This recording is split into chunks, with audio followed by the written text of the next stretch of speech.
బాస్టన్కి చెందిన దైవ సేవకుడు డాక్టర్ ఏజే గార్డన్.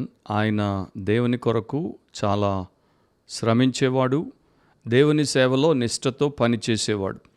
సో తరచూ ఆయన సువార్త సేవ కొరకు తన నగరాన్ని, ఇంటిని, కుటుంబాన్ని విడిచి వెళ్లాల్సి వచ్చేది. అట్లా ఒకానొక సమయంలో ఆయన జీవితంలో ఆయన ఎదుర్కొన్నటువంటి విషయాన్ని ఆయన తరచూ చెప్పేవాడు. ఆయనకి 2 కుమార్తెలు, చిన్నపిల్లలు. సో వారు తండ్రి సువార్త యాత్రకి వెళ్తున్నప్పుడు ఆయన అడిగారు, తిరిగి ఎప్పుడు వస్తావు డాడీ అని. 1 వారం తర్వాత వస్తాను, పలానా ట్రైన్లో వస్తాను, వస్తే మంగళవారం లేక బుధవారం లేక గురువారం లేక శుక్రవారం ఏదో ఒక రోజు వస్తానని చెప్పాడు. అయితే మేము వచ్చి రైల్వే స్టేషన్లో నేను కలుసుకుంటాం అని చెప్పి ఆ పిల్లలు ఎంతో సంబరపడిపోయారు. అట్లాగే ఆయన వెళ్ళిపోయాడు. వెళ్ళిపోయిన తర్వాత ఆ మంగళవారం వచ్చినప్పుడు ఆ 2 కుమార్తెలు సండే రోజున వారు దేవుణ్ణి ఆరాధించడానికి సంఘానికి వెళ్ళినప్పుడు వేసుకునేటువంటి తెల్లటి గౌన్స్ వేసుకొని సంతోషంగా రైల్వే స్టేషన్కి వచ్చారు. కాకపోతే తండ్రి రాలేదు. సో నెక్స్ట్ డే బుధవారం మరలా వారు అలాగే రైల్వే స్టేషన్కి వచ్చారు, తండ్రి రాలేదు. తర్వాత రోజు గురువారం కూడా వారు రైల్వే స్టేషన్కి అట్లాగే సంతోషంతో తెల్లటి బట్టలు వేసుకుని వచ్చారు, తండ్రి రాలేదు. ఇక చివరికి శుక్రవారం రోజున ఈరోజు తప్పకుండా డాడీ వస్తాడు అనేటువంటి గొప్ప సంతోషంతో, ఆశతో మళ్ళా వాళ్ళు తెల్లని గౌన్లు వేసుకొని రైల్వే స్టేషన్కి వచ్చారు. అండ్ తండ్రి ఆ రోజు చెప్పినటువంటి ట్రైన్కి ఆ టైంకి వచ్చాడు. సో ఆయన్ని కలుసుకొని వారు ఎంతో సంతోషించారు, ఎగిరిగంతులు వేశారు.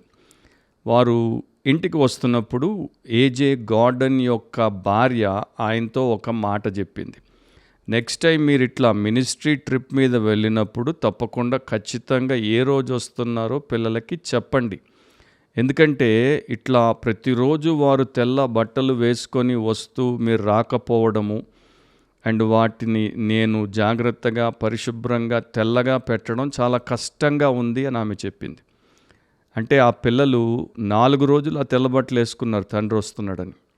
దాన్ని బట్టి అవి ప్రతిరోజు వారు వేసుకుంటున్నారు కనుక అవి మైలపడిపోతాయి అనేటువంటి ఉద్దేశంతో ఆమె ఆయనకి చెప్పింది. కాకపోతే ఇక్కడ మనము చూడాల్సినటువంటి విషయం ఏంటంటే, మన ప్రభు రక్షకుడైన యేసుక్రీస్తు త్వరలో తిరిగి రాబోతున్నాడు. ఆయన వచ్చేటువంటి సమయంలో మనము ఎలాంటి ఆశతో, ఎలాంటి ఆనంద సంబంధమైనటువంటి నిరీక్షణతో ఎదురు చూడాలి. అండ్ దానికోసం మాత్రమే కాదు, ఆ సమయంలో ఎలాంటి పరిశుద్ధమైన ప్రవర్తనతో, దేవుని పట్ల పూర్ణ భయభక్తులతో మన జీవితాన్ని జీవిస్తూ ఆయన్ని ఎదుర్కోవడానికి సిద్ధపడాలి. బిబ్లికలీ స్పీకింగ్, వాక్యానుసారంగా మాట్లాడితే అనే క్రిస్టియన్ పాడ్కాస్ట్కి మహిమా స్వరూపుడైనటువంటి మన దేవుడు మహారక్షకుడైన యేసుక్రీస్తు అతి శ్రేష్టమైన నామమున మీలో ప్రతి ఒక్కరికి శుభాలు అండ్ స్వాగతం. ప్రభు అయిన యేసుక్రీస్తు యొక్క 2వ రాకడ క్రైస్తవ లోకంలో ఉన్నటువంటి అత్యధికులకు చాలా ఆసక్తికరమైనటువంటి అంశం.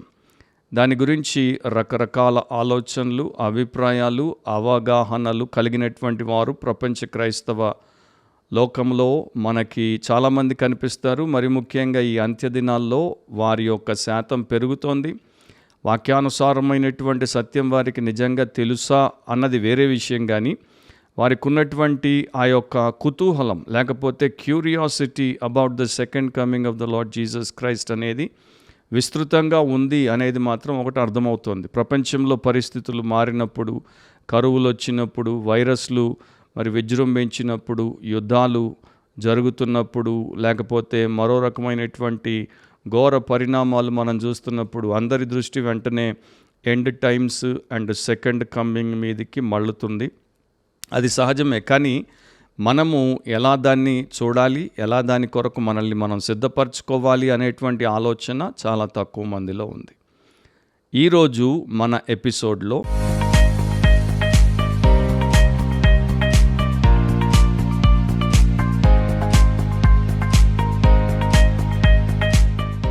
అపోస్తలుల కార్యములు 1వ అధ్యాయము 9 నుండి 11వ వచనం వరకు ఈ మాటలు చెప్పి వారు చూచుచుండగా ఆయన ఆరోహణమాయెను. అప్పుడు వారి కన్నులకు కనబడకుండా ఒక మేఘము ఆయనను కొనిపోయెను.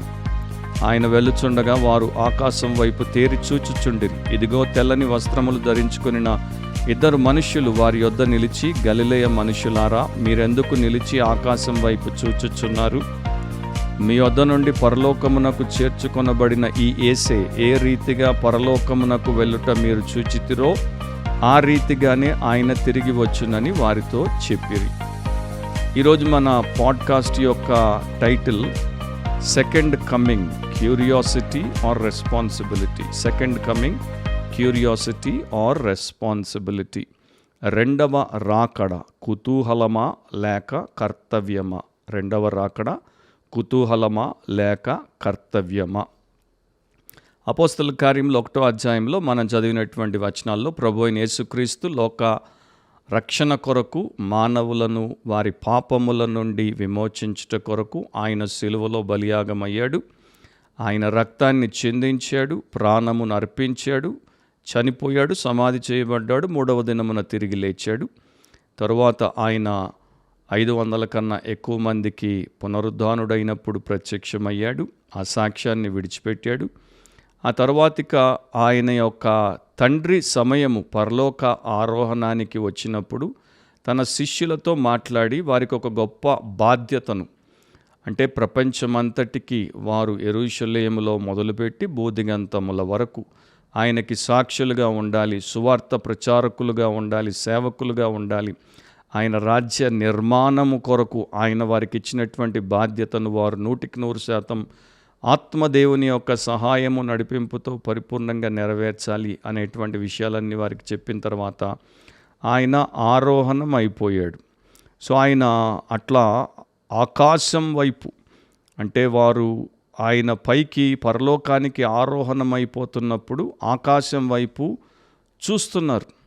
ఒక రకమైనటువంటి క్యూరియాసిటీ అనుకోండి, లేకపోతే వారికి ఉన్నటువంటి గొప్ప ఇంటెన్సిటీ, అంటే ఇక ప్రభువు మాతో ఉండకుండా మమ్మల్ని విడిచి పరలోకానికి వెళ్ళిపోతున్నాడు, మమ్మల్ని లోకంలో విడిచిపోతున్నాడు అనేటువంటి తీవ్రమైనటువంటి ఆసక్తి, లేకపోతే ఆదుర్ద, కుతూహలంతో వారు చూస్తున్నప్పుడు అక్కడి నుండి పరలోకం నుండి 2 తెల్లని వస్త్రములు ధరించుకున్నటువంటి మనుష్యులు, దేవదూతలు వారి వద్ద నిలిచి వారితో ఈ మాటలు అంటున్నారు. గలిలే మనుషులారా, మీరెందుకు నిలిచి ఆకాశం వైపు చూస్తున్నారు? మీ వద్ద నుండి పరలోకమునకు చేర్చుకొనబడిన ఈ యేసే ఏ రీతిగా పరలోకమునకు వెళ్ళుట మీరు చూచితిరో ఆ రీతిగానే ఆయన తిరిగి వచ్చునని వారితో చెప్పిరి. సో ఆయన పైకి వెళ్తున్నప్పుడే రెండవ రాకడ గురించి ఆయన చెప్పడమే కాదు, పాత నిబంధనలో ఉన్నటువంటి ప్రవచనాల్లో రాయబడ్డమే కాదు, ఇక్కడ ఉన్నటువంటి ఈ శిష్యులకు దూతలిద్దరు కూడా దాన్ని మరొకసారి గట్టిగా నొక్కి చెప్పారు. సో యేసుక్రీస్తు యొక్క రెండవ రాకడలో ఈ యేసే, సేమ్ లార్డ్ జీసస్ వ్యక్తిగతంగా తిరిగి వస్తాడు. ఏ రీతిగా పరలోకమునకు వెళ్ళుట మీరు చూచారో, అంటే విజిబుల్గా కనబడుతూ ఆయన ఎట్లా పైకి వెళ్ళారో అదే ప్రకారం మరలా ఆయన పైనుండి కిందికి దిగి వస్తారు. అండ్ ఆ రీతిగానే, అంటే ఆయన మరి ఆ యొక్క మేఘంలో కొనిపోబడ్డాడు, లేకపోతే మేఘము ఆయన్ని కొనిపోయింది, కప్పబడి ఆయన ఆరోహణమైపోయినట్టు ఎట్లా అక్కడ రాయబడిందో అదే ప్రకారము ఆయన తిరిగి వస్తాడు. అండ్ ఆయన రాకడ ఖాయము, ఖచ్చితం, ఆయన తిరిగి వచ్చును. దాంట్లో ఏ రకమైనటువంటి సందేహం లేదు. ఈ షాల్ కమ్ బ్యాక్. ఎప్పుడొస్తారు అనేది అది దేవుడి చిత్తంలో మనకి పూర్తిగా బహిర్గతము కాలేదు, కానీ ఆయన తప్పకుండా వస్తారు. సో ప్రభు అయిన యేసు అందరికీ కనబడేలా యథార్థముగా అండ్ భౌతికంగా ఆరోహణమయ్యారు కనుక ఆయన అలాగే తిరిగి వచ్చినప్పుడు అందరికీ కనబడేలాగా యథార్థముగా భౌతికంగా తిరిగి వస్తారు. The risen Lord who ascended will return likewise. అదే ప్రకారం వస్తాడు ఆయన. ఇప్పుడు ప్రభు అయిన యేసుక్రీస్తు యొక్క రెండవ రాకడను అనేకులు విశ్వసిస్తున్నారు అని చెప్పడంలో సందేహం లేదు. కానీ నిజానికి వారు దానిని తీవ్రమైనటువంటి ఆసక్తితో అనుసరించరు, మరియు ఆయన తిరిగి వచ్చినప్పుడు ఆయన ఎదుర్కోవడానికి వారు సిద్ధపడి ఉండాల్సినటువంటి రీతిలో సిద్ధపడి ఉండరు. వారికి అంత్య దినాల గురించి, లాస్ట్ డేస్ గురించి, లేకపోతే ఎస్కటాలజీ గురించి మరియు రెండవ రాకడ సూచనల గురించి ఎంతో ఉత్సుకత ఉంది, ఎక్సైట్మెంట్ ఉంది. కానీ యేసుక్రీస్తు పట్ల వారికి ఉండాల్సినటువంటి నిబద్ధత, నిష్ఠ అండ్ అపారమైనటువంటి ప్రేమ ఉండవు. ఆయన ప్రత్యక్షతను ప్రేమించడానికి మరియు దానికోసం ఎదురు చూడడానికి వారిలో ఆతృత ఏమీ ఉండదు. వారు దాని గురించి చర్చించడానికి, ఇతర అవగాహన లేకపోతే ఇతరుల యొక్క వ్యూ పాయింట్తో విభేదించడానికి, వారితో వాదించడానికైతే ఇష్టపడతారు. కానీ వాక్యానుసారమైనటువంటి దేవుని ఆదేశం ప్రకారం బ్రతికి ఆయన కొరకు ఎదురు చూసేటువంటి ఆయన నమ్మకమైనటువంటి శిష్యులుగా ఉండడానికి అంకిత భావముతో వారు ఉండరు. కనుక చాలామంది యేసుక్రీస్తు రెండవ రాకడ గూర్చినటువంటి ఊహాగానాల మీద తమ సమయాన్ని, శక్తిని వెచ్చిస్తున్నారు. కానీ ఆయన కోరినట్టు ఆయన కొరకు వారు జీవిస్తూ ఎదురు చూచుట లేదు. So instead of loving his second coming, many are simply wasting their time and energy on speculation about it. So 3 విషయాలు మనం ఈ రోజున వాక్యం నుండి నేర్చుకుంటాము. క్లుప్తంగా దాని గురించి మనము విన్నప్పుడు దేవుడు మనకు సహాయం చేస్తాడు. మొదటిది, instead of loving his second coming, ఆయన యొక్క రెండవ రాకడను ప్రేమించుటకు బదులు మనము ఊహాగానాలపై మన జీవితాన్ని ఖర్చు పెడుతున్నాం. 2 తిమోతి 4:8 ఇక మీదట నా కొరకు నీతి కిరీటం ఉంచబడి ఉన్నది. ఆ దినమందు నీతిగల న్యాయాధిపతి అయిన ప్రభువు అది నాకు మాత్రమే కాకుండా తన ప్రత్యక్షతను అపేక్షించు వారికందరికీ అనుగ్రహించును. ఈ అధ్యాయంలో అపోస్తలుడైనటువంటి పౌలు తన జీవితపు ముగింపునకు వచ్చేసాడు. అండ్ ఆయన చివరి సాక్ష్యాన్ని గొప్పగా పలికాడు. 7వ వచనంలో, మంచి పోరాటం పోరాడి తిని, నా పరుగు కడముట్టించి తిని, విశ్వాసమును కాపాడుకుంటుని అనే ఘనమైనటువంటి సాక్ష్యం ఇచ్చిన తర్వాత 8లో చెప్తున్నాడు, ఇక మీదట నా కొరకు నీతి కిరీటం ఉంచబడి ఉన్నది. ఆ దినమందు నీతిగల న్యాయాధిపతి అయిన ప్రభు అది నాకు ఇస్తాడు. దాంతోపాటు కొనసాగింపులో ఆయన చెప్పినటువంటి మరొక గొప్ప విశిష్ట సత్యం ఏంటంటే, నాకు మాత్రమే కాకుండా తన ప్రత్యక్షతను అపేక్షించు వారికి అందరికీ అనుగ్రహిస్తాడు.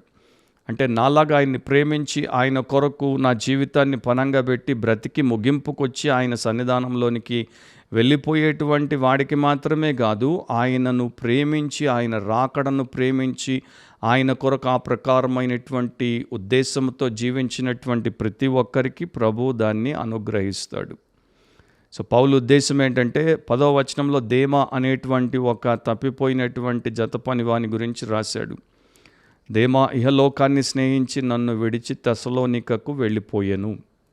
సో పౌలు పరలోకాన్ని, ప్రభువును ప్రేమించాడు. దేమా పౌలుతో ప్రభుతో ఉన్నట్టు పరిచర్య చేస్తున్నట్టు కనబడినప్పటికీ అతడు మాత్రం ఇహలోకాన్ని స్నేహించి ప్రభువుకి, పౌలుకి, పరిచర్యకు, పరిశుద్ధతకు దూరం అయిపోయాడు. సో అలాంటి వారి గురించి, వారు ఈ లోకానికి అంకితమై ఈ నశించిపోయేటువంటి జీవితాన్ని ఎంతగానో ప్రేమించి క్రీస్తు రాకడను బొత్తిగా పట్టించుకోకుండా దాని కొరకు ఏమాత్రం కోరిక లేకుండా ఉంటారు. అండ్ అట్లాగే చాలామంది దినాల్లో ఉన్నారు కనుక వారు తమ ఆత్మను వంచుకుంటున్నారు అనేటువంటి ఉద్దేశంలో దేవుడు అక్కడ మనకి వాక్యము ద్వారా నేర్పిస్తున్నాడు. సో క్యూరియాసిటీ అనేది స్పిరిచువాలిటీ కాదు, కుతూహలం అనేది ఆత్మీయత కాదు అని మనం ఎంత త్వరగా తెలుసుకుంటామో అంత త్వరగా దాంట్లో నుండి బయటపడతాం. మనకి మన కర్తవ్యాన్ని గుర్తించుట, దానికి మనం కట్టుబడి క్రీస్తు కొరకు బ్రతుకుట ముఖ్యమని ఎప్పుడైతే అర్థమవుతుందో అప్పుడు మన జీవితాన్ని మనము చాలా శ్రేష్టంగా పెట్టుకుంటాం. బైబిల్ మనకి చెప్తోంది, దేవుడు, మహాదేవుడు, మన రక్షకుడైన యేసుక్రీస్తు తిరిగి రాబోతున్నాడు అనేటువంటి శుభప్రదమైన నిరీక్షణతో మనం బ్రతకాలి. అట్లాంటి నిరీక్షణతో మనం ఉన్నప్పుడు కొరింథీయుల్లాగా నిరంతరము మారనాథ, ప్రభు అయిన యేసు త్వరగా రమ్ము అనేటువంటి ప్రార్థన చేస్తాం. లేకపోతే ప్రభు అయిన యేసు, ప్రకటన గ్రంథం 22:20లో చెప్పినట్టు ప్రభు అయిన యేసు రమ్ము అని అపేక్షతో ఆయన్ని వేడుకుంటూ ఆయన యొక్క రాకడను ప్రేమించి, ఆయన్ని ప్రేమించి కనిపెట్టే వారంగా ఉంటాం. సో నీవు యేసును ప్రేమిస్తున్నావా? యేసు రెండవ రాకడను ప్రేమిస్తున్నావా? నిజంగా ప్రేమిస్తుంటే ఆయన ఆజ్ఞ ప్రకారం జీవిస్తున్నావా? మీరు నన్ను ప్రేమించిన యెడల నా ఆజ్ఞలను గైకొందురు అని ప్రభు చెప్పాడు కనుక ఆ ప్రకారం మనం ఉంటే ఆయన్ని, ఆయన రాకడను ప్రేమించేవారిగా ఉంటాం. స్పెక్యులేషన్ అంటే ఊహాగానాలు. ఈ రోజున చాలామంది చాలా రకాలుగా ఆ యొక్క వీడియోలు చేసి పెట్టడము, లేకపోతే ఏఐ వాడి వీడియోలు చేసి పెట్టడము, లేకపోతే రాతలు రాయడము, ఇవన్నీ మన ముందుకు ప్రపంచవ్యాప్తంగా అనేక భాషల్లో అనేకుల నుండి వస్తున్నాయి. సో వాటిల్లో మనం కొట్టుకుపోతున్నాం. కానీ యేసును ప్రేమించుట, యేసు కొరకు ప్రేమతో జీవించుట, అంటే ఆయన ఉద్దేశాన్ని ఆదేశాన్ని గైకొని జీవించుట అనేది మనం విస్మరించేసాం. ఆ స్థితిలో ఉంటే మనం భక్తిగల విశ్వాసులముగా శిష్యులముగా ఎంచబడం. నీతి కిరీటం మనకి అనుగ్రహించబడదు. అండ్ ఆయన నీతిగల న్యాయాధిపతి కనుక ఆయన ఎదుట నిలబడినప్పుడు ఎవరి హృదయం ఎవరి జీవితం ఏంటో ఆయన ఇట్టే తేల్చేస్తాడు. సో మనకి కావాల్సింది ఏంటి అంటే ఆ నిజమైనటువంటి ప్రేమ, యేసు పట్ల నిజమైనటువంటి ప్రేమ. ఒకసారి ఒక సేవకుడు తన సంఘస్థురాలు, వృద్ధురాలు, పేదరాలు, ఆమె ఇంటికి వెళ్ళాడు. ఆమె ఇంటికి వెళ్ళినప్పుడు ఆమె మరి కొంత కష్ట సమయం గుండా పోతున్నట్టు ఆయన పసిగట్టాడు. సో ఆమెను అన్నాడు, మేరీ, మరి నీవు గాఢంధకారపు దినాల్లో ఉన్నావని నాకు అర్థమవుతోంది. అట్లాంటి సమయాల్లో ఎక్కువ మబ్బులు మనల్ని కమ్ముకొని ఉంటాయి. అది బాధాకరమైనటువంటి విషయమని నాకు బాగా తెలుసు అన్నప్పుడు ఆ మంది, అవును పాస్టర్ గారు, అట్లాంటి సమయంలో అట్లాంటి అనుభవంలోనే నేను ఉన్నాను. కానీ ఎప్పుడైతే నాకు కటిక చీకటి అనిపిస్తుందో, మబ్బులు బాగా కమ్ముకున్నాయి అనిపిస్తుందో, వెంటనే నా కిటికీ దగ్గరికి వస్తాను, పైకి ఆకాశం వైపు చూస్తాను. అక్కడ నాకు ఆ యొక్క మబ్బు లేకపోతే మేఘం కనబడగానే నాకు ఆయనను గూర్చి రాయబడినటువంటి వచనం జ్ఞాపకం వస్తుంది. అపోస్తలుల కార్యములు 1వ అధ్యాయం 9వ వచనం ఆయన గురించి రాయబడింది. ఆమెకు జ్ఞాపకం వస్తుంది. దాంట్లో 2వ భాగంలో ఏమనుంది? అప్పుడు వారి కనులకు కనబడకుండా ఒక మేఘము ఆయనను కొనిపోయాను. సో శిష్యుల కంటికి కనబడకుండా ఆయన్ని ఒక మేఘం కొనిపోయింది. సో ఈమె యొక్క శ్రమ కాలంలో ఆకాశం వైపు చూసినప్పుడు మేఘం కనబడినప్పుడు ఆమె అనుకుంటుందంట, అదిగో మేఘం, అట్లాంటి మేఘం ఆయన్ని కొనిపోయింది. ఆయన మేఘానికి అవతల ఉన్నాడు, నిజంగా ఉన్నాడు.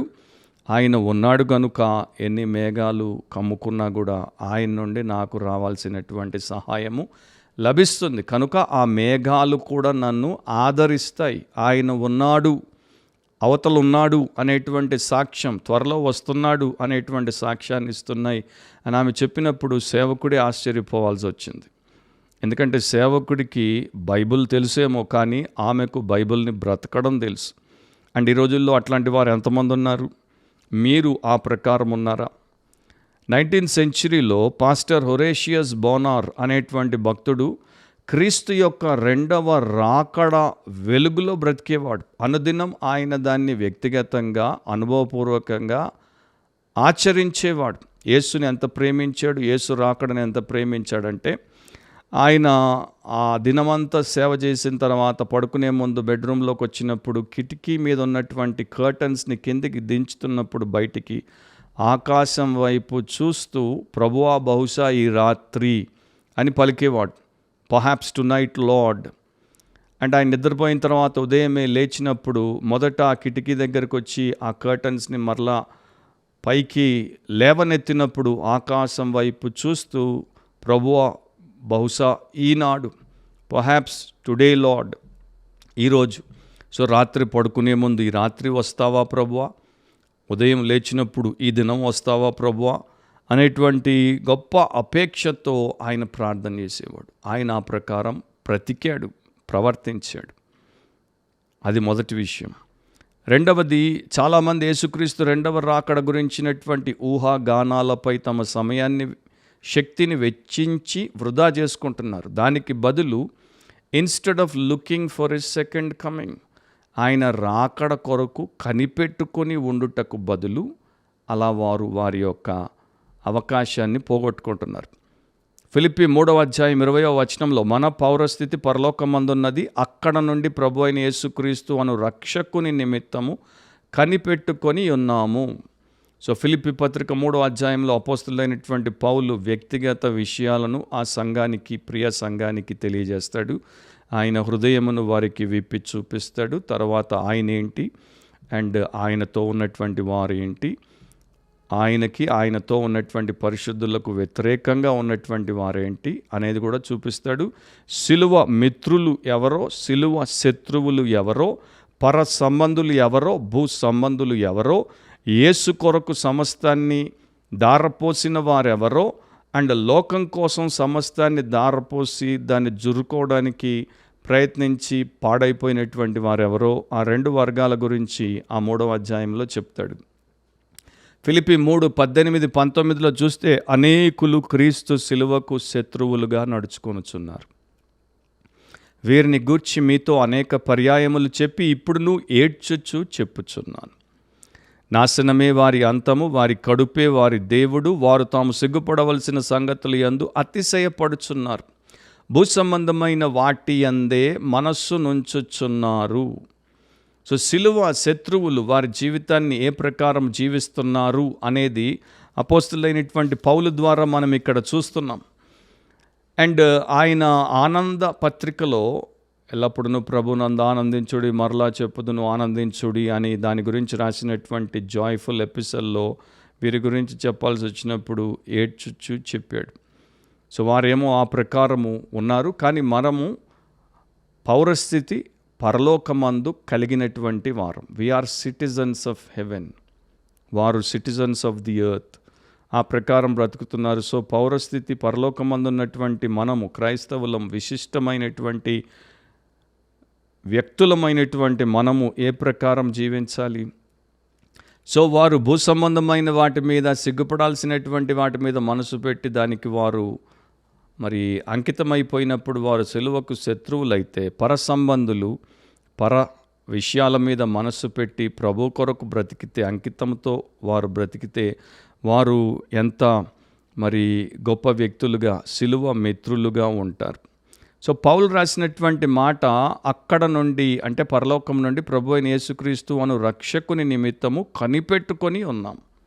తెలుగులో కనిపెట్టుకొని ఉన్నాం. గ్రీక్ భాషలో అపెక్ డెకోమాయ్ అనేటువంటి పదం అది. టు వెయిట్ ఫర్ అంటే ఎదురు చూచుట, కనిపెట్టుట, ఆర్ లిటరల్గా ఎక్స్పెక్ట్ యాంగ్షియస్లీ, ఆదుర్దాతో ఎదురు చూచుట, ఆసక్తితో కనిపెట్టుట అని దాని యొక్క అర్థం. సో వీరు మరి భూసంబంధమైనటువంటి విషయాల్లో మనసు పెట్టకుండా, వాటికి వీరు కట్టివేయబడకుండా, వీరి పౌరస్థితి పరలోకమందున్నది కనుక దాని మీదే దృష్టి పెట్టి అక్కడి నుండి ప్రభు అయిన యేసుక్రీస్తు అని రక్షకుడు వస్తాడు అని పగలు రాత్రి హృదయము ఆయనకి అంకితము చేసి ఆయన కొరకు ఆశతో తప్పిస్తూ గొప్ప తృష్ణతో ఎదురు చూసేటువంటి భక్తులుగా వీరు ఉన్నారు కనుక ఇహపరమైనటువంటి లోక సంబంధమైనటువంటి విషయాల చేత వీరు మలినం అవ్వకుండా, మోసపోకుండా దేవుని కొరకు ప్రతిష్ఠించబడిన వారిగా ఉన్నారు. కానీ చాలా సంవత్సరాల క్రితము A.W. టోజర్ అనేటువంటి ఆయన కాలంలో ఉన్నటువంటి క్రైస్తవ సంఘ పరిస్థితి గురించి పుస్తకంలో రాసినప్పుడు ఇట్లా రాశాడు. ఆయన్ని కోట్ చేస్తున్నాను. 2వ రాకడపై ఆసక్తి లేకపోవడం, క్రీస్తు సంఘంలో రాబోయే మంచి విషయాల గురించిన ఆనందకరమైన నిరీక్షణ దాదాపుగా అంతరించిపోయిందని నిస్సందేహంగా చెప్పవచ్చు. మనము ఇక్కడ ఇప్పుడు చాలా మంచి స్థితిలో ఉన్నాము కాబట్టి రేపటి కోసం వాగ్దానం చేయబడిన పరలోకం మనకు అవసరం లేదనే లోతు లేని దృక్పథాన్ని కలిగి ఉండుట ఒక గొప్ప శోధన. మన కాలపు ప్రాధాన్యత ఏమిటి అంటే మనము నిరీక్షించనవసరము లేదు, అది మనకు ఇప్పుడే ఉంది అనేటువంటి ధోరణి. కనుక ఈ ఆధునిక ప్రాధాన్యత బహు ఘోరమైనది అండ్ అది చాలా పెద్ద తప్పు. మనం భవిష్యత్తును గురించి మాట్లాడినప్పుడు పరలోకం గురించి కాకుండా అంత్యకాల శాస్త్రం గురించి మాట్లాడతాం. ఎండ్ టైమ్స్ థియాలజీ గురించి, ఎస్కటాలజీ గురించి. ఇక్కడే జీవిస్తూ, పనిచేస్తూ, సేవ చేస్తూ ఒక పాత సుపరిచితమైన చేతి తొడుగులో, అంటే హ్యాండ్ గ్లవ్లో చెయ్యి ఇమిడిపోయినట్లుగా ఈ లోకంలో ఒదిగిపోగల క్రైస్తవుడిని నేను చూసినప్పుడు అతని గురించి నాకు ఆందోళన కలుగుతుంది. అతడు ఎప్పుడైనా నిజంగా తిరిగి జన్మించాడా అని నేను ఆశ్చర్యపోవాల్సి వస్తుంది. సహోదరులారా, మనము ఇప్పటికీ ఒక దుష్టమైన మరియు వ్యభిచార తరంలో జీవిస్తున్నాం. కనుక నేను కలుసుకునే క్రైస్తవుల్లో రక్షకుని కొరకు నిజంగా ఏదైనా సాధించగలవారు వారి తరముతో పొంతన లేకుండా ఉన్నారని నేను ఒప్పుకోవాలి. End of coat. సో అది ఆయన కాలంలో ఉన్నటువంటి పరిస్థితి అండ్ ఇప్పుడు మన కాలంలో కూడా ఆ పరిస్థితి పెద్దగా ఏమీ మెరుగుపడినట్టు కనిపించట్లేదు. కొన్ని సంవత్సరాల క్రితము ఒక ఆయన జెరూసలేముకి పర్యటనకు వెళ్ళాడు. వెళ్ళి అక్కడ అన్ని చోట్లు తిరిగి అన్నీ చూసి సంతోషించిన తర్వాత వెనక్కి వచ్చిన తర్వాత తిరిగి వచ్చినటువంటి టూరిస్టు ఒక ఫిలాసఫర్తో మాట్లాడుతున్నాడు, అంటే ఒక తత్వవేత్తతో మాట్లాడుతున్నాడు. అండ్ ఆయనతో మాట్లాడుతున్నప్పుడు ఆయన చాలా అమోఘమైన రీతిలో జెరూసలేంలో ఉన్నటువంటి వీధుల గురించి, అక్కడ ఉన్నటువంటి కట్టడాల గురించి ఆయన చెప్తూ ఉంటే ఈ యాత్రికుడు, అబ్బా ఎంత బాగా చెప్పారు, మీరు అక్కడ ఉండి చూసి వచ్చినట్టు చెప్పారు, ఎంతకాలం క్రితం మీరు యెరూషలేముకి వెళ్ళారు, ఎంత సమయం అక్కడ ఉన్నారు అని అడిగినప్పుడు ఆ యొక్క ఫిలాసఫర్ చెప్పాడు, 60 ఏళ్ళుగా జెరూసలేం వెళ్ళాలి, చూడాలి, అక్కడ ఉండాలి అనేటువంటి కోరికతో నేను బ్రతికాను, కానీ ఇప్పటికీ నేను అక్కడికి వెళ్ళలేకపోయాను అన్నప్పుడు టూరిస్టు ముక్కున వేలేసుకోవాల్సి వచ్చింది. అక్కడికి ఎప్పుడు వెళ్ళకుండానే దాని గురించి అంతగా వివరించగలిగాడు అంటే ఈయన దాని గురించి ఎంత ఆలోచించాడు, ఎంత తెలుసుకున్నాడు, ఎంత దాని మీద లక్ష్యం ఉంచాడు అని అతడు తెలుసుకొని ఆశ్చర్యపోయాడు. ఇప్పుడు పరలోకానికి మనము సంబంధులము, లేకపోతే పరలోక పౌరులము, మన ప్రాణం పోయినా ప్రభు తిరిగి వచ్చినా మనము రక్షించబడిన వారమైతే, క్రీస్తు కృపకు మనము పాత్రులముగా ఎంచబడిన వారమైతే, నిత్య జీవాన్ని దేవుడి ద్వారా ఒక వరముగా పొందుకున్న వారమైతే పరలోకానికి కదా మనం పోవాల్సింది. కానీ ఎప్పుడైనా కించిత్ పరలోకం గురించి ఆలోచించామా?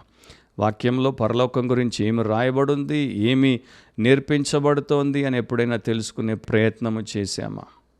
ఒక విదేశానికి వెళ్ళాలంటే దాని గురించి ఎంత గూగుల్ చేసి ఎంత తెలుసుకుంటాం, అక్కడ పట్టణం ఎట్లా ఉంటుంది, అక్కడ పట్టణంలో ఎంతమంది ఉంటారు, వారి పర్సంటేజ్ ఏంటి, అక్కడ ధరలు ఎట్లా ఉంటాయి, కాస్ట్ ఆఫ్ లివింగ్ ఎట్లా ఉంటుంది, ఇంటి అద్దె ఎట్లా ఉంటుంది, ట్రాన్స్పోర్టేషన్ టికెట్ ఎంత ఉంటుంది, మెక్డానల్డ్స్లో మరి ఒక పూట భోజనం చేస్తే ఎంత ఉంటుంది, బయట తింటే ఎంత ఉంటుంది, మరి బట్టలు ఎంతకి దొరుకుతాయి, నీళ్ళు ఎంతకి దొరుకుతాయి, చికెన్ ఎంతకి దొరుకుతుంది, గుడ్లు ఎంతకి దొరుకుతుంది, పెద్ద లిస్టు మొత్తం అంతా కూడా ఒకసారి కాదు 10-25 సార్లు చూసుకొని లెక్కలేసుకొని రాసి పెట్టుకొని అశాశ్వతమైనటువంటి ఆ దేశానికి ఎంతకాలం ఉంటామో లేదో కూడా తెలియకుండా ఈ రోజుల్లో అయితే తరిమేస్తున్నారు వెనక్కి.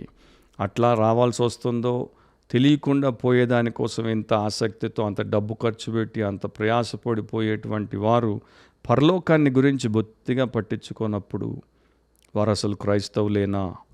క్రీస్తు వారికి తెలుసా? ఆయన రాజ్యం ఏంటో వారికి అర్థమైందా అని అనిపిస్తుంది. స్కాట్లాండ్కి సంబంధించినటువంటి ప్రెస్బిటేరియన్ పాస్టర్, పరిశుద్ధమైన యవన సేవకుడు, ప్రభునందు జీవించి ప్రభువుకు తన జీవితాన్ని పణంగా పెట్టేసినటువంటి యవన కాలంలోనే ఆయన మరణించాడు. Pastor Robert మర్రే మక్షీన్. ఆయన అప్పుడప్పుడు తన ప్రజల్ని అడిగేవాడు, యేసు ఈరోజు వస్తున్నాడని మీరు నమ్ముతున్నారా? వారు ఒకవేళ లేదు అనే జవాబు చెప్తే వెంటనే ఆయన, అయితే మీరు సిద్ధంగా ఉండడం మంచిది, ఎందుకంటే మీరు ఊహించని సమయంలో ఆయన వస్తారు. సిద్ధంగా ఉండడం మంచిది, ఎందుకంటే మీరు ఊహించని సమయంలో ఆయన వస్తారు. పౌలు అన్నాడు, అక్కడ నుండి అంటే పరలోకము నుండి ప్రభు అయిన యేసుక్రీస్తు అను రక్షకుని కొరకు మేము కనిపెట్టుకొని ఉన్నాము. అట్లా ఉన్నామా?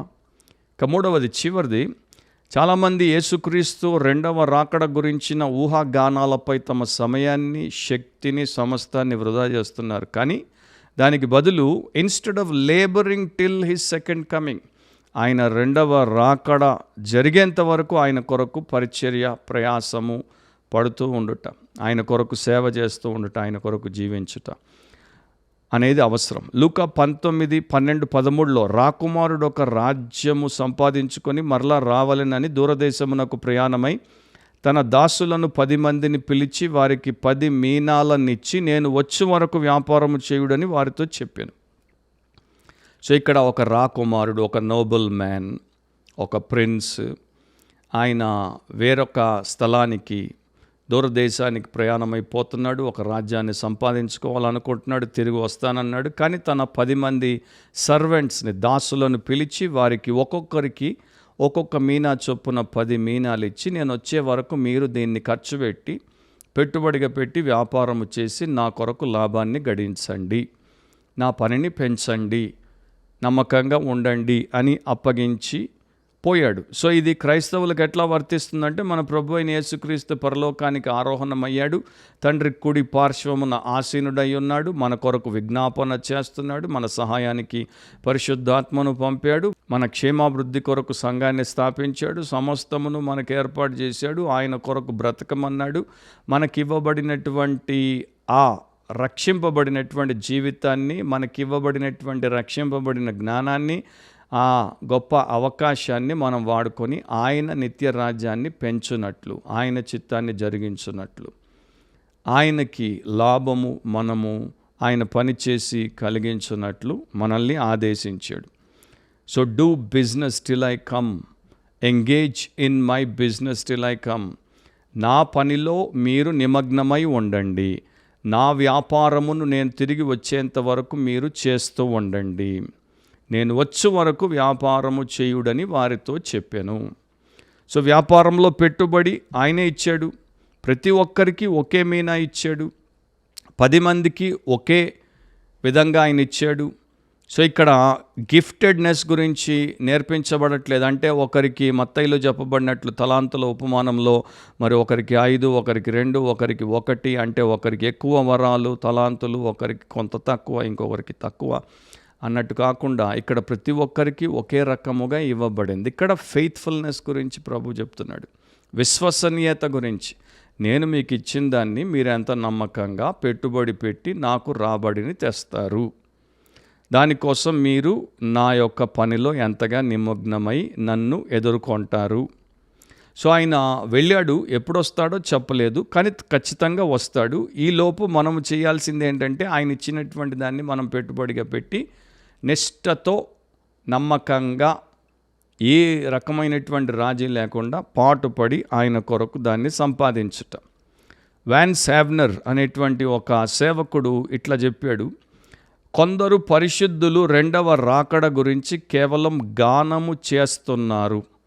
అది ఎలా ఉందంటే, యుద్ధ సమయంలో జాతీయ గీతం పాడటం ఒక విషయం, యుద్ధములోనికి వెళ్ళి పోరాడటం పూర్తిగా మరొక విషయం. సో చాలామంది నేషనల్ యాంథమ్ పాడతారు, కానీ దేశం కొరకు పోయి చెమట రక్తం కార్చి యుద్ధము చేయరు. అట్లాగే రెండవ రాకడ గురించి పాటలు పాడుతున్నారు, కానీ రెండవ రాకడలో యేసు వస్తున్నాడు, ఆయన పెట్టుబడిగా ఇచ్చిన దాన్ని ఖర్చు పెట్టి పాటుపడేవారు చాలా తక్కువ. ప్రభు రాకడ నిజంగా మనల్ని ఆవరించిందనడానికి ఉత్తమమైన సాక్ష్యం ఏమిటంటే, ఆయన వచ్చే వరకు మనం ఆక్రమించుకొని ఉన్నప్పుడు, దేవుని కొరకు వ్యాపారం చేసినప్పుడు, అవకాశాలను అందిపుచ్చుకున్నప్పుడు అది మనం చేసిన వారం అవుతాం. ఎందుకంటే ఈ దినములు చెడ్డవి కనుక మనం ఆ ప్రకారం ఉండుట ఆయన ఉద్దేశం. End of quote. నార్దర్న్ ఇటలీలో లేక్ కోమో అనేటువంటి ఒక ప్లేస్కి ఒక టూరిస్ట్ వెళ్ళాడు. అక్కడ ఒక అద్భుతమైనటువంటి క్యాసల్, అంటే గొప్ప రాజమహల్ ఉంది, దాని పేరు విల్లా ఆస్కోనిటీ. సో ఆయన ఆ యొక్క ప్రధాన ద్వారం దగ్గరికి వచ్చినప్పుడు కొంత తెరిచింది కనుక లోపలికి చూస్తే అందమైనటువంటి పూదోట, great garden, beautiful colourful garden కనపడింది. ఆయన ఇంకొంచెం తోసుకొని లోపలికి వచ్చాడు. వచ్చినప్పుడు కాస్త దూరంలో ఒక మనిషి ఆయన కనబడ్డాడు. ఆయన అక్కడ ఉన్నటువంటి తోటమాలి, ఆయన తోట పని చేస్తున్నాడు. సో ఈయన అతన్ని పిలిచి, నేను లోపలికి రావచ్చా అంటే, తప్పకుండా రావచ్చు, మీరు ఆహ్వానం, మా అతిథిగా మీరు వచ్చి ఏం కావాలో చూడండి అని ఆయన పిలిచాడు. సో లోపలికి వచ్చిన తర్వాత అంతా చూసి ఆశ్చర్యపోతూ అడిగాడు, ఈ యొక్క స్థలానికి యజమాని ఎవరు అంటే తోటమాలి పేరు చెప్పాడు. ఆయన ఇక్కడ ఉంటారా అంటే లేరు అన్నాడు. ఆయన ఎప్పుడు వచ్చిపోయారు అంటే దాదాపు 12 ఏళ్ల క్రితం వచ్చిపోయారు అన్నాడు. ఈయనకు ఆశ్చర్యం అనిపించింది. ఆయన 12 ఏళ్ల క్రితం వచ్చిపోయినటువంటి స్థలమా ఇది? దానికోసం మీరు ఇంత కష్టపడి ఇంత అద్భుతంగా తోటను, ఆ యొక్క లాన్స్ని అంత చక్కగా పెట్టారు, ఆ బుషెస్ని అంత చక్కగా పెట్టారు, ఆ ఫ్లవర్స్ని అంత చక్కగా పెట్టారు, ఈ యొక్క క్లిప్పింగ్ని అంత చక్కగా చేస్తున్నారు. అసలు ఇక్కడే ఉన్నాడు ఆయన, ప్రతిరోజు చూస్తున్నట్టు అంత అమోఘంగా దీన్ని మెయింటైన్ చేస్తున్నారు. ఏంటిది అని అన్నప్పుడు చెప్పాడు, ఆయన 12 ఏళ్ల క్రితం వచ్చిపోయాడు, కానీ ఆయన యొక్క ఏజెంట్ ఇక్కడే దగ్గరలో ఉన్నటువంటి మిలాన్ అనే నగరంలో ఉంటాడు. ఆయన నాకు ఇన్స్ట్రక్షన్స్ పంపుతుంటాడు. ఆయన నాకు ఆదేశాలు పంపుతుంటాడు. యజమాని ఇది చెప్తున్నాడు, యజమాని అది చెప్తున్నాడు, యజమాని ఈ ప్రకారం దాన్ని ఉంచమంటున్నాడు. అవి నేను తూచా తప్పకుండా పాటిస్తాను. సో అమోఘమైన రీతిలో అతడు చెప్పినప్పుడు 12 ఏళ్లుగా ఈ స్థలంలో యజమాని కాలు పెట్టలేదు. ఆయన దీన్ని కన్నులారా చూడలేదు. అయినా కూడా నీవెంత అమోఘంగా ఈ తోటను పెడుతున్నావు, ఆయన యొక్క ఉపదేశం ఆదేశాన్ని పాటిస్తున్నావంటే ఎంత గ్రేట్ గార్డనర్వి, ఎంత గొప్ప తోటమాలివి నీవు.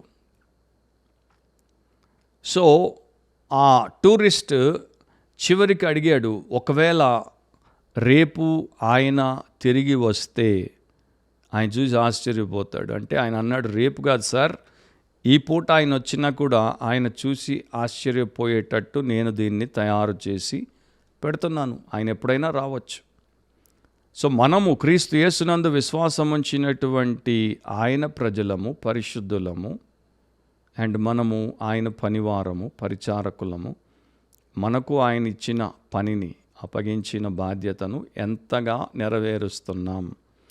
నేను వచ్చే వరకు వ్యాపారము చేసి లాభము గడించుడి. ఆయన వ్యాపారంలోనే మనమున్నామా? అపోస్తలుడైన పౌలు దేవుని వ్యాపారము చేశాడు. ఆయన మంచి పోరాటం పోరాడాడు, పరుగు కడముట్టించాడు, విశ్వాసాన్ని కాపాడుకున్నాడు.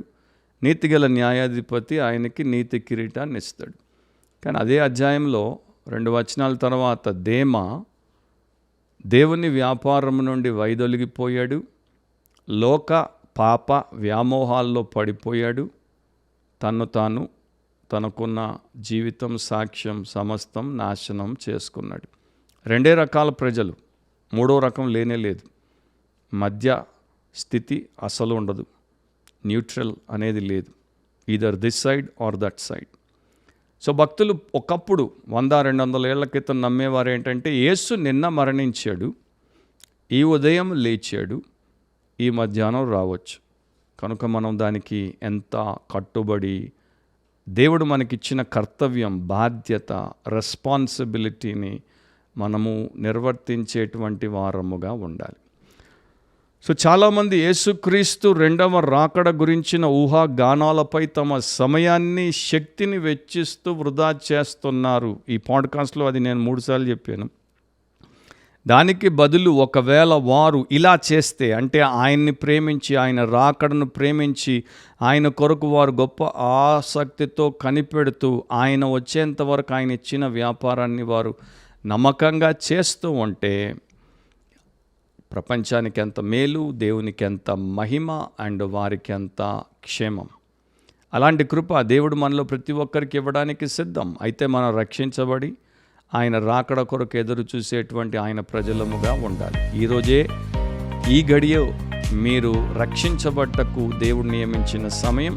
సో రక్షించబడండి. ఇంకా రక్షించబడకపోతే ఆయన యందు విశ్వాసం ఉంచి పాపం ఒప్పుకొని విడిచిపెట్టి ఆయన ఎదుట మారు మనసు పొందండి. ఆయన చిందించిన రక్తము మీ పాపములను కడిగివేస్తుంది, మీ ఆత్మను కొని దేవుడికి అర్పిస్తుంది.